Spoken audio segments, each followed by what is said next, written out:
What are you in the 1% of? I mean, only 1.2% of Americans have epilepsy, and when you add in those that also have Tourette's, I bet it's closer to 1%. But what would I know? I'm just a tick-riddled epileptic. I have epilepsy, and I'm one of the lucky ones that has 3 different types: grand mal, myoclonic, and partial. It's fun. I hate it. That must be inconvenient but fun at times. I'm autistic and I met a Tourette's kid when I was on a ferry once. He called me a turtle. It was lit. I have pectus excavatum. It happens in about 300 to 400 births, so less than 1% actually. Instead of growing normally, my ribs grew inward, causing a sort of bow-like shape to my chest. Edit. I didn't expect this to blow up, so I'll be a bit more specific since so many questions are coming in. No, I didn't have the NUS procedure since mine isn't severe enough to affect my heart or lungs. I know 3 people that have it and it is typically more common in males, but one of people I know that has it is a girl. My dad has it as well, although his is barely noticeable since he has more developed pecs. I can and have ate cereal out of it on occasion, but usually just to show people that I can, since it ends up being pretty messy. I thought I would never see this in this thread, but having it as an added bowl to eat from while laying down might be the funniest 1% thing to do. I have the opposite. My chest extends forward because of the way my ribs grew. Had a doctor look at it once and he said I would be fine, but don't know how rare it really is. My dad has this. When I was a kid I used to rest my head in it when I hugged him and it gave me the biggest sense of security. I'm 19 and because he's so dull I still do it when I'm crying. It calms me down every time. I love my dad's smile. Pectus excavatum sounds like some gnarly shit you'd learn in Defense Against the Dark Arts when Death Eaters ran the school. I have several types of synesthesia. Colors constantly in my head and in my vision at times. Memories or feelings can trigger smells for me. For example, if I feel very comfortable with someone, that makes my head filled with the color green and I can smell cinnamon. Is this as cool as it sounds, or are there some drawbacks? Or I guess you might not know, since it's just always been that way for you. Same, I can get smells from seeing pictures/videos food, but it isn't of the food that I see. Every word and letter has its own color that appears in my head like a flash of light, but I can't describe the colors well. Might be affected by my color deficiency. I can summon tastes in my mouth to a small degree by thinking about a certain food really hard. Not sure if that last one is synesthesia. I've had a congenital glaucoma. Very rare since it is congenital. Edit. In first place, this is my most upvoted comment ever and thank you for that smile, but, since many people asked, I'll quickly explain what a congenital glaucoma is. So, to those who want to know a little more about it, a congenital glaucoma is a mutation that affects the eyes or both. It causes an accumulation of a liquid that we have in order to keep it wet, since the hole where it flows isn't opened or is really tiny, resulting in a bigger ocular tension.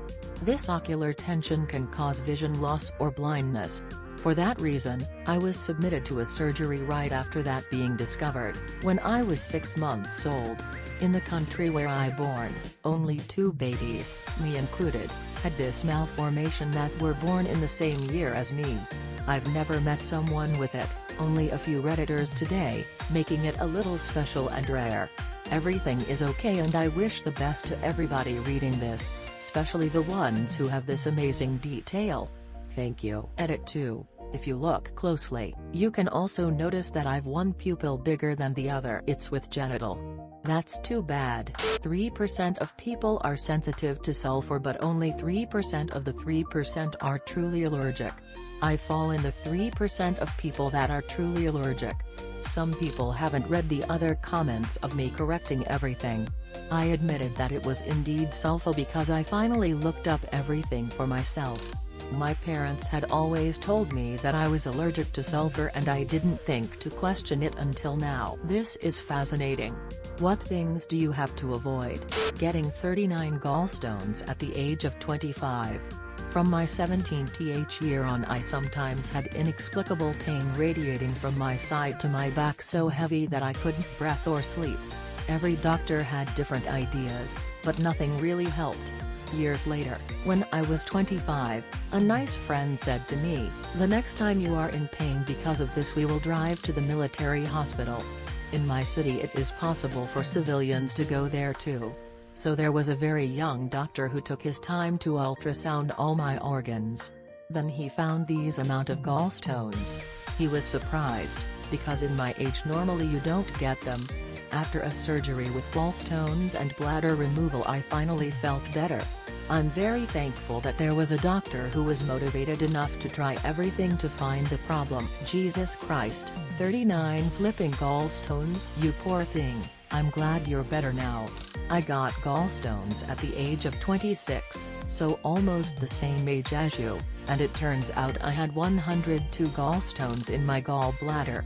I still have them in a little bottle, lol. Absolutely astonishing that it took so long to get an ultrasound, considering it is cheap, easy to use, and has zero radiation. That's malpractice. I'm in the 1% of people that can say they were shot in the face at point-blank range and literally caught the bullet in their mouth and then spit it out on the ground in front of the shooter. For context, I got shot in the face while being carjacked. The bullet went in about an inch in front of my left ear, went through my cheekbone, through my maxillary sinus, through my maxillabone, then came to a stop once it hit the large mass of bone in the roof of my mouth.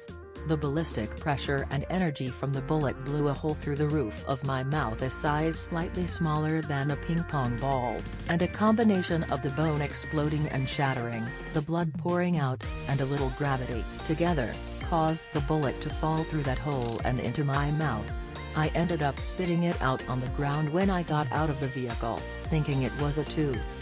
Wasn't until medical personnel told me later that it was the bullet that I had spit out and that I ended up not losing any teeth. Wow. Hope you're doing alright. Oh my god, that's insane. Sounds like something that would happen on a TV show and the audience would comment on how absurdly unrealistic it was. Thank you for watching the video. If you're new, please be sure to subscribe, like and turn on post notifications so you never miss an upload.